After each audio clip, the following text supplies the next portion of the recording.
Chura sampisi la wotone bil ya runda bala la longo ma yawlum dare bala yunga sanwa mwe wotone bil sanwa tamini wa wakato bangeti tumda na kulum same tumda santi us wotono wanta runda bangeti saya ne ton tenga ni belim sa sambodo na ma wotono senyir fa ko siam na zaka bi ya député nda wotono wa tumda ko la wero ya rayit balati ni muida tonge enti nyak bam yamna ba bilina kenga metu pame de campagne wa yawlum kibaya runda dara nanan tanan kurum se sambisi pabla la pa ni wingala ne wongo id bayi television azugu bilia kibaya la na kelinyo se titkel ta staba esana kenga etor de singra woro kane bangeti kibaya kete kenga da tori sani longo wa wotone santi usa runda la parti politique ramba wusro kelon kurum dame la tonna kenga mentu kilati ya teng bobra wotone bangeti zaman dara MPP rata damba keleze kapna rutona ti sosini mbuida umuli bamra ba sanna yire ti vota san wakilanta woto wekenga to nyak bamba bangeti na bawda rok ma Christian Kabor zinda bene bam tersa ko sati na to kila bam sin yela ya tumnutara olo damiskro giti gara harana na kasai tire jubo ni namba nunda bara hasan kanye avril mewa wata ko mana ke wani gugati da bara ko yiji baba ko kama yugi suka kama idali mara so ya kwanza president nola kwa kuba neba kuoda me neba manda komde tena ba oyona ma aya na yuli ko ya tubu rida ba ya tunda na ye malagre je travaille qui va faire des fonctions publiques. Tout le monde professionnel d'amba, on a une idée d'amba, jeune d'amba, pas maintenant tout faut dire là, on partout là,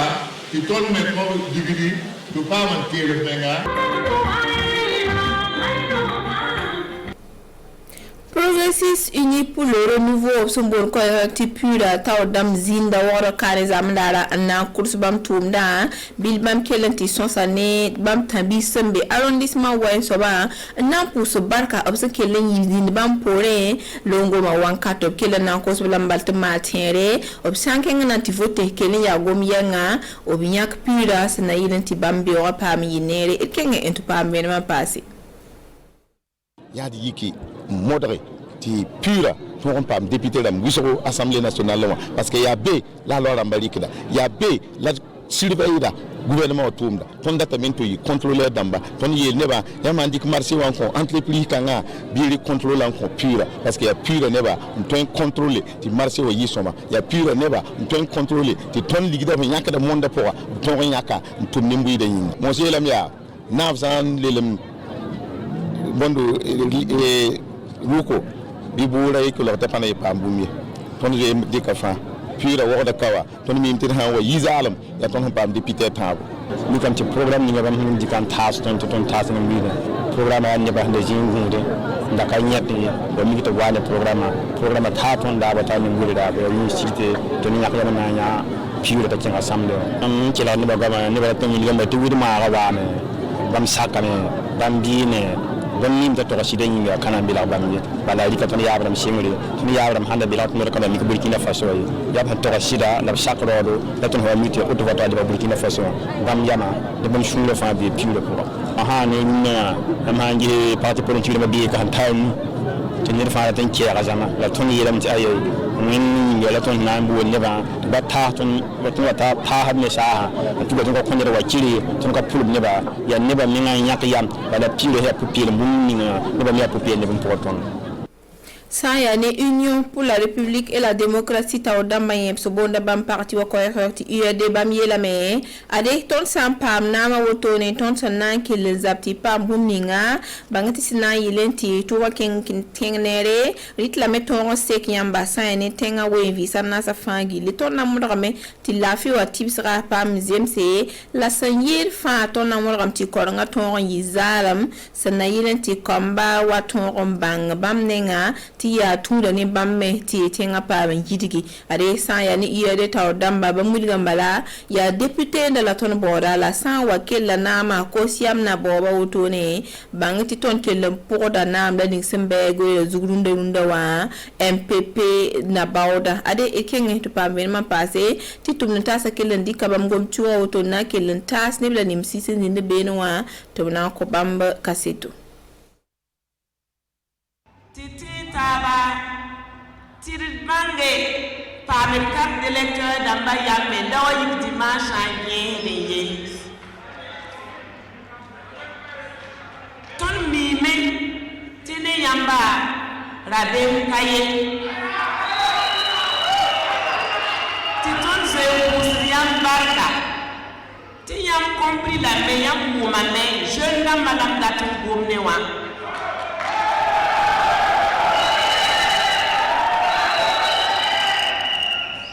yam woman seme yam bangam men ti URD rika jeune dame ba yelle en tour la zouma isa da manda bendi basabel tene URD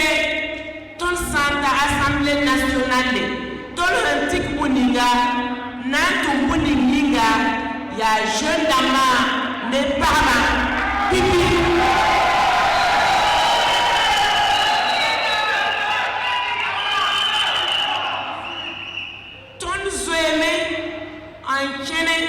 en songe ti parla hambe ton arrondissement la 15 par sam tourné la inanche ngato nerena rewa nyaari do tedi do ti ton me ton ta sininga abhan dik noya ti ton me sam bébé ton me twendi ka hambe ne ton suruwa ning suka ton sanga bébé ka tweye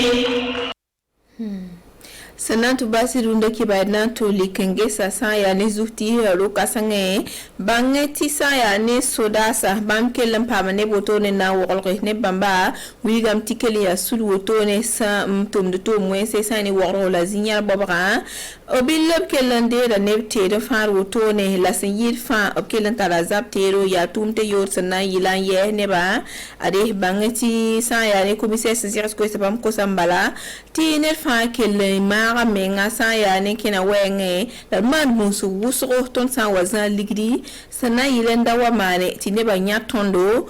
te to wa ne zulo se en kotondo bele ya woto ti na kenga de pa men man passé ti wili ga ti sa ya ne ba suko to ne ba no option yoko to ne na wolmsa bangati ne da yemre en kellen ya ne sin ya sodara ya bambe betore en yono tum da woto ne il kenga to pa men ma ne commissaire Saibou Galbane jatum no tara Saibou ginko gomtuko donc mira tout par BBSA BBSA ya neba ndi wodo kane ngiri o man neba kanga ya wodo kane ni ziare bamma na brakajo darfa bamma na brakajo ndi ni ba ligidi wiide ni atu tere yasuma ni portal damba atun pa bamma yoko no e isabo yete wigni ba ti atuka tumatazi wa na yi da bama ti a kere me papa mu man audition ki ni ba wusu bibe sam pokole ndi bam tero da tun papa mu bamba na ma audition don tumbo ni bamba santar tun to wa piu kumsara kane pam atuka riki bam kwea ti ma peut-être nan pam bambu mu ko bamba don pam bam ni bibe sa ya bura do ya sosi karanse ni atuka widi itira lambani batiri damba bidiaka la lunda kibayana yanse il pousa embarku sur que leur songa yinga dem France be masina ma poron to ta toba sana yela tinyam nya silsigda la um ko sati ya fasiwa possible la barkne tuntoro sambi si pa pa wena ko sil song yam la wena konrara yel somde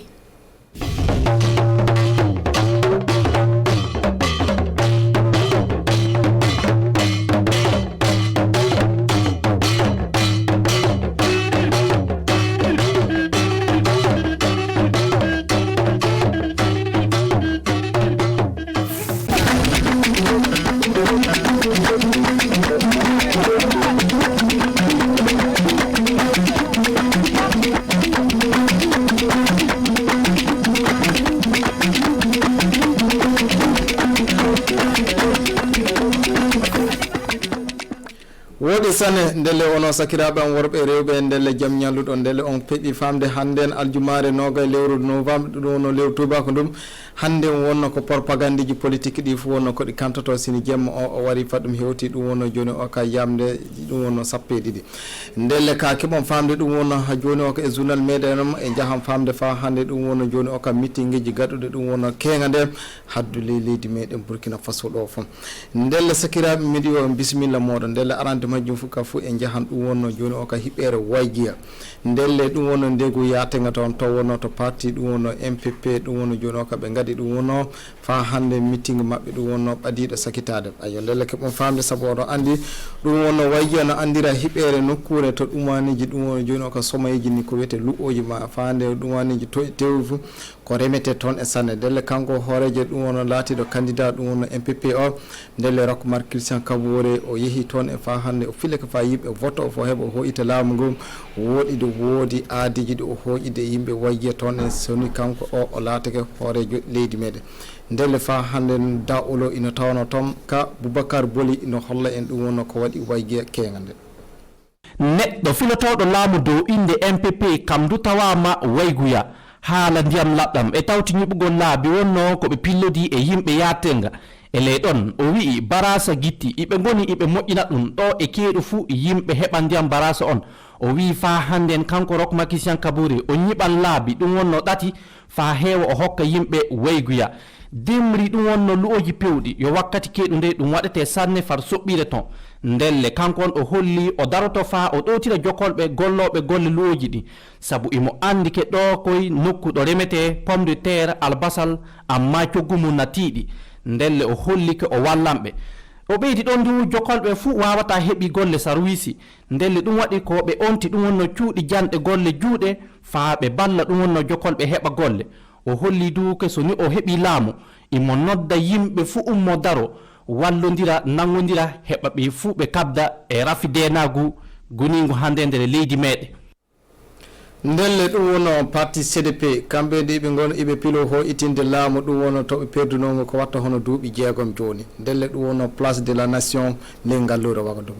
ndelle kenga fajiriji fa yaaha wendogo ɗo wono to CDP fa hande joƴƴini meeting muɗum noddi fa hande jamare muɗum tawaɓe ley ndewgu Wagadugu kaddigo fum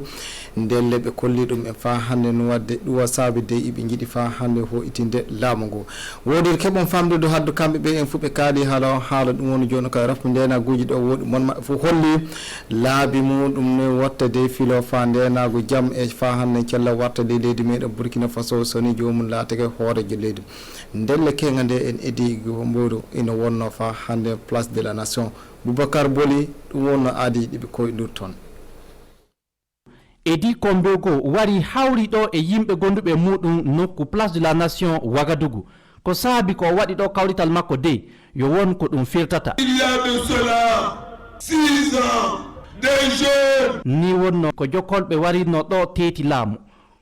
kono yiɗuno ɗum wattito ndelle min gari ɗo minen du fa min jaɓa laamu ngu e nde nokkure conquérir le pouvoir par les urnes. fa hande neɗɗo CDP heddoken waɗi etore golleji noye leydi men hawjora e le duuɓi joyi paltiɗi ɗi nden wonno ko noddi yimɓe makko mbotonomo fa CDP heɓa laamu Je vous le promets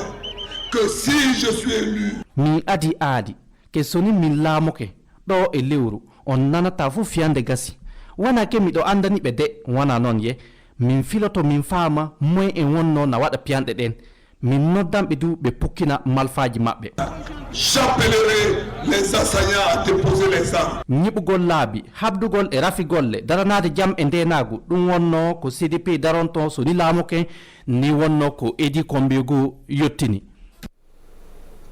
ndelle wakkati majjum ɗo no kanko Tahirou Barry kanko pilotoɗo laatade ɗum wonno hoorejo leydi meɗen woodi fa hande imo filo laatade ɗum wonno député e fa hande dow inde parti politique biyeteɗo MCR ndelle kenga de en kanko de imo tawano fa ha ɗum wonno ndewgu gawa ndewgu makko toon wonno to jeeya ko ndelle kanko o en o yeehi toon e fa hande o hawri toon e jamare makko o holli ɗum en kanko fa hande ɗum wadde imo yiɗi laatade fa hande hoorejo leydi façon woodi o noddi hadde yimɓe wonanɓe o fottinno ñande no gaɗiɗi lewru novembre ɗum tawi kanko foti woodi tawi parti maɓɓe MCR o wonno koɓe voti ndelle fa hande kanko Boubacar Boli e fa hande dow micro Salimata kamɓe ndu ima kolla en toon en ko saabi ɗum wono gawa toon laamu gawa wonno ko Tahirou Barry waruno rawani o hollike o filotonoɗo laamu e ngal laawal du o wari ɗo fa o holla yimɓe gawa ke imo haaja balla maɓɓe fa o hewta kosiyam wakkati majjum o haalaniɓe dabare makko nde o jogani leydi men soni o laamoke sabu o hollike laamu MPP watti leydi men électorat. Dimanche,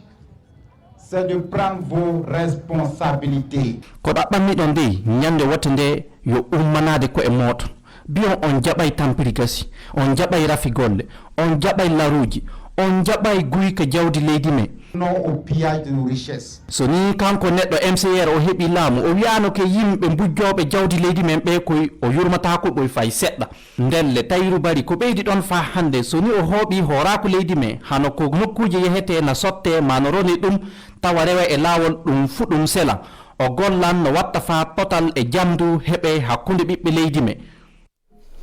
ndelle sakiraɓe garan kantiren parti politique mo rawandu ladde e ndelle oɗon e oɗo anditira ɗum wono IPC ndelle kamɓe do kega nde ne iɓe tawno ɗum wono hiɓere busuma ley fa hande ɗum woni jonka ɓattade ɗum wono hiɓere kayet toon ndelle fa hande yimɓe filotoɓe ɗum wono laatade député ko e fa hande ley ndegu toon en kamɓe joƴƴini kega ɗum wonno meeting toon en ka kanko Zéphirine Diabré o ka o tawa kano tam ayo ndelle keɓon famde dow ɗon en ka yimɓe ɓen e ɓe noddi fa hande haddu yimɓeji mabɓe wonanɓeɓe tinnoɓe no ñande noga ɗiɗo lewru novembre ɓe tawe fa hande wo Zéphirine Diabré ma fa hande IPC ɓe wonno koɓe votata ndelle sakiraɓe ɗum wonno ko waɗi fa hande busuma toon du Boubacar Boli e noddan o kati yo IPC kam du tawama busuma fara laamu kaya ndelle IPC na holla yimɓe gonduɓe muɓɓoy noy bottoto ñandere muɗum. Il faut que les gens se lèvent très tôt. ñande wote nde ummoɗon illa ma fajiri adon talkuru mon wote johon bottoɗo neɗɗo fuu tatoño bandu sawronodu bandu bottoɗon neɗɗo mon Zéphirine Diabré jeeoɗon koton gure moɗon dow jam. Sortir voter et rentrer tranquillement à la maison. yimɓe tawaɓe kolɓe e rewɓe fa yaade ɗum wonno mawɓe ɓe fuu ɓe kolli ke yo Zéphirine Diabré wonno ko ɓe bottoto nde laamiɓe hande ɓe adatano ɗum wonno laamu ngu ɓe kuneke no ɓe mbike fay pettel leydi men ɓe jaɓata tete ɓe wawti ɗum na hano misalu sa waɗene gollal de wawta wallude jokolɓe heɓa golle juuɗe habdugol e rafidenagu ɗum daranade so ni heɓi laamu ndelle ɓe mbanto yimɓe busuma walla ɓe heɓa ɓe jottina aadiji maɓɓe ndelle sakiraɓe ɗo wonno to kibaruji meɗen ɗi kaaɗi hande ɗo en ndelle miɗe hokka on fa hande ɗum wonno jemma ñande voteji nde ɗen ndelle en mbalda ñande on e fa hande hokkudurde fa hande kibaruji hollo en fa hande nde wonno no voteji ɗi goni ina jara ka fadde e majjum ka fo en jahan e fuppo toon seɗɗa keɗoɗen ɗum wonno kanko Soungalou Ouattara o wara joni fa hande o daara ɗum wonno ko o hokkata fa hande yimɓe julaɓe ɓe fofo moɗon sakiraɓe ñallen e jaam.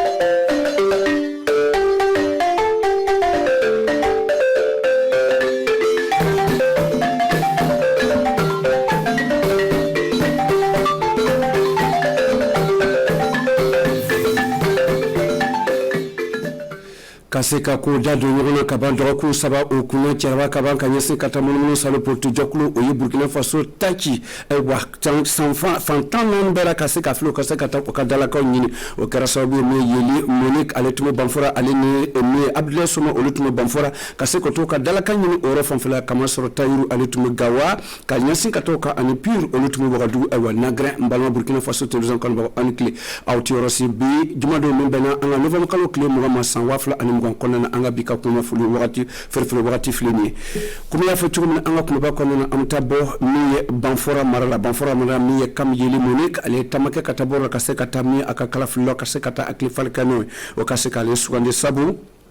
matan ani sabani chema ali de muso o chema o kajija kaseka fo obseka muso kaseko kanke kilin kaseka ali blasra akaseka kosham warale soro ani la sikisuba konnena kaseka famere ko do anga chidi mo sata boare o luti an kasero do ndola e ban fora marala o kasere flini an ko laje nige kayata ani duru tɛmɛni ni miniti 5 ye Monique Yeli Kami ye a ka campagne daminɛ Banfara sugu fiyɛba kɔnɔ a ka fɔta ra kabini Burkina Faso ye a ka yɛlɛma hɔrɔnya ta cɛw dɔrɔn de bi jamana kuntigiya taara a ko muso fana ka kan ni fanga ye a wagati fana sera Monique Yeli Kami ye o kuma fɔ Banfara sugu fiyɛba kɔnɔ ka tila k'a ɲini mɔgɔw fɛ k'o ka wote ale ye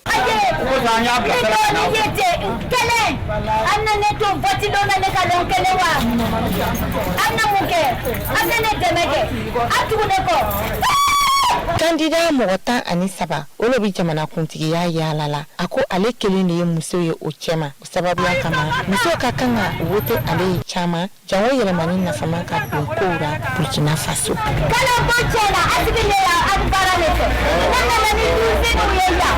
baara kɛ ya yɔrɔ la ni cɛ ye kalan kɛ ka ban o ye baara sɔrɔ ne muso nana nɔgɔra ne sinamuso nana nɔgɔra sadi bɛ kɛ jɔnjɔna o buli ka da wati dɔ la an na ne to n ka dɔn kelen wa an t'o kɛ Monique Yeli Kami y'a yira fana k'a fɔ ko ale kɔni hakili sigini lo sabu a laani lo ara ko mɔgɔw bɛna ale wote caman dimasi nata a ka sɛgɛn banna muso ye fanga ta Ambrani amtopo elbele Banfara kona ka nyina ka fe ko Soleil David mi Abdel Somé ale fane tamasin ko bla se ko wa mi dala fini tamasin ko bla ko porte en port ka se ka do mo dala ka se ka ta akli fale ka no ka se ka ka baraso yira la aya yira ka foko nale o yele manife o ka le sugandi sabu ale kamelende ka nyasin ka to fa amto sata bore elbele Banfara ka se ka ni sirene laje Kata mɔgɔw nɔfɛ u ka sigiyɔrɔw ni u ka baarakɛyɔrɔw la Soleil d'avenir politique parti ɲɛmɔgɔ Abdoulaye Somayi o waleya lo sugandi k'a ka campagne latigɛ Kaskat mara la Tɛngirila sugu fiyɛra Abdoulaye Soma gɛrɛla feerelikɛlaw ni sannikɛla kelen-kelenw na k'a ka laɲiniw lase u ma wolon kɔnto ani duna dugu fana kɔnɔ Abdoulaye Soma kumana mɔgɔw fɛ ka taa a ka kɛtaw kan fanga sɔrɔ ni kɔ fɛn tan duuru le bɛ yen min fara min kɛ musow ta baara jeunes ta baara minnu bɛ école la u ta baara musokɔrɔba ninnu bɛɛ ta baara musow fɛ ko ni ka fanga ta gouvernement de bɛ kɛ muso ni cɛ de bɛ école ni a bɛ bourse sɔrɔ ka taa CPN na fo ka taa école la mais bourse tɛ kɛ wari foyi 200 kalo la kalo 10 a bɛ CPN min donna CPN a bɛɛ bɛ 200 sɔrɔ kalo 200 a fɔ kalo 10 n'a taara CPT la 200 fara kan o kɛ 400 kalo 10 i b'a calculer n tɔ 200 fara fo ka taa passer ne ko passer 200 n'a taara CPN na la a bɛ kɛ 2000 ni 600. Abdoulaye Somayi a ka photo di mɔgɔw ma o ka kan k'o bolonɔ bila min kan wote lo a y'a ɲini o fɛ k'o ka Soleil d'avenir parti sugandi walisa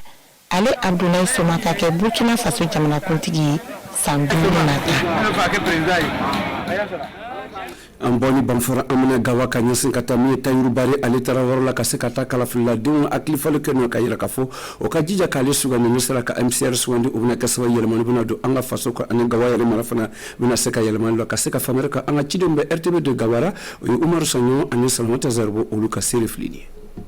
politiki to mi lasuya bubule ko MCA o ka mɔgɔ sugandini ne bi fanga ɲini na jamanakuntigi sugandini kalatara o nana gawa ka ɲɔgɔn ye sigi nga sani Tayiru Bari ka kuma ta ɲɛmɔgɔ min sigira Sud-Ouest mara kunna ka kalata koɲɛw labɛn MCR politiki tɔn tɔgɔra Sansan Jonas Yen ka kuma ta ka foli lase Poni mara jama ma olu min bɔra k'o kɔminɛ nin koɲɛw na ka sɔrɔ ka maaw hakili jigi baara dɔw la Tayiru Bari ye mun kɛ jamana in kɔnɔ waati min na o kun ka jamana dɔn ko seko ani a kɔrɔlen ko ka minisiriya kalifa a ma Tayiru Bari sɔrɔla ka kuma ta ka layiru damani ta jama ɲafɛ k'a yira k'a fɔ ko n'ale y'i fanga sɔrɔ a bɛna na jija dɔn ko seko ale ni ɲɛnagwɛ ko minnu yɛrɛ bi Sud-Ouest mara kɔnɔ o ka kɛ farafinna jamana tilebenya faw ka yɔrɔba dɔ ye ye fo mɔgɔ na bɔ jamana wɛrɛw kɔnɔ ka na ɲɛ da o yɔrɔw kan k'a bɛna na baarakɛminɛn ɲumanw yɛrɛ fana bila an ka jamana dɔgɔtɔrɔsow kɔnɔ janko maa minnu yɛrɛ bɛ to ka bɔ jamana kɔnɔ ka taa u ka banaw furakɛ jamana kɔ kan o tigilamɔgɔ yɛrɛ ka se ka furakɛli sɔrɔ jamana kɔnɔ Tayiru Bari ko san 5 tɛmɛnin ninnu na gɛlɛya caman kɔni lo donna an ka faso jamana kɔnɔ a ko sababuya la ale b'a ɲini jama fɛ u ka hakili sɔrɔ o yɛrɛ ye ka lannaya da ale Tayiru Bari kan a ko n'o kɛra ale nana ka yɛlɛmani sɔbɛ don an ka Burkina Faso jamana kɔnɔ. Amtana Matibare sisan ambo gawa amna yɛrɛ wagadu ka ɲɛsin ka taa nangreka kita o ye wagadu ka arrondissement wolonfilanan ka sigida dɔ u taara min ye pure progressiste unis pour le renouveau o ye Justin Sommet ka tɛ se ka politique jɔkulu ka se ka filo ka se ka to ka dalaka ɲini o yɔrɔ fɛnfɛn la o taara hakilifali kɛ n'o ka kalafililadenw ye ka yir'o la o se ka kɛwale ɲɛnama min sɔrɔ wa kalafilidon na ani o ka se ka dalaka ɲɛnama segi sugandi ka se ko olu sugandi novembre kalo tile 22 min ye dimanche lon nata ye ka se ka famille karo de Rasmani Zundi ani ne yɛrɛ ci de wolon tɔgɔ la an ka seri fileni dogun sababu minnu salo ka bɔ an ka kalafililaw fɛ ka se ka taari ka novembre kalo tile 22 kalafila o kunna o cɛra ka ban o senfɛ pur ale y'a ka dalakan laban ɲini ka se ka taa firi min ye arrondissement wolonfilanan na Wagadugu an b'a wele ko Nagrɛ a sera ka taa welelikan bɔ duguma min ye welelikan laban min ye o ka se ka ale bilasira lasigi sobara an ye munumunu bɛɛ kɛ Burkina Faso fan 12 bɛɛ ra an dusu ka di kosɛbɛ bibula na a y'a ye mɔgɔw bɔra cogo min na mɔgɔ caman bɔra mɔgɔ minnu bɛɛ bɔra a bɛ ka fɔ ko olu mɔgɔ ninnu lanbana o lanbana ko n'o ye pur ka député voté ni dugu na o ka amina ko caman bɛna na dilan o bɛɛ nana depuis sɔgɔma tile jukɔrɔ bɛɛ nana lɔyɔra parce que pur ka kuma a n'a ka hakɛ ko a bɛɛ diyara mɔgɔw ye ladilikan min bɛ yen an bɛ fɛ ka fɔ mɔgɔ bɛɛ ye ko n'o bɔra n y'a lɔn ko sɛgɛsɛgɛ tɛ nin ko in na o bɛɛ y'a lɔn ko pur y'o ka parti ye donc n'o bɔra o bɛɛ ka sɔrɔ ka pur voté pour que pur ka se ka député caman sɔrɔ assemblée la. welelikan bɔ ka di a ka kalafililaw ma Wagadugu yan min ye Nagrɛ kɔnɔna na o ka tugu ale kɔ komi kɔnɔkulu ka se ka taa mais pur ye ka se k'o sugandi o ka ɲɛmɔgɔba dɔ min ye Justin Sommet ale y'a yira fana ko ale nisɔndiyara kosɛbɛ a y'o hakili jigi o ka kɛ adamadenya sababuya fɛ ka se ka fasodenya dafa o ka dalakanw jaabi ka bɔ komi kɔnɔkulu ka se ka taa kalafili ni kɛ ni hɛrɛ kɔnɔna sabatini ɲuman kɔnɔna ani ladilikan min dir'o ma o ka se k'o kɛ fasodenya kɔnɔna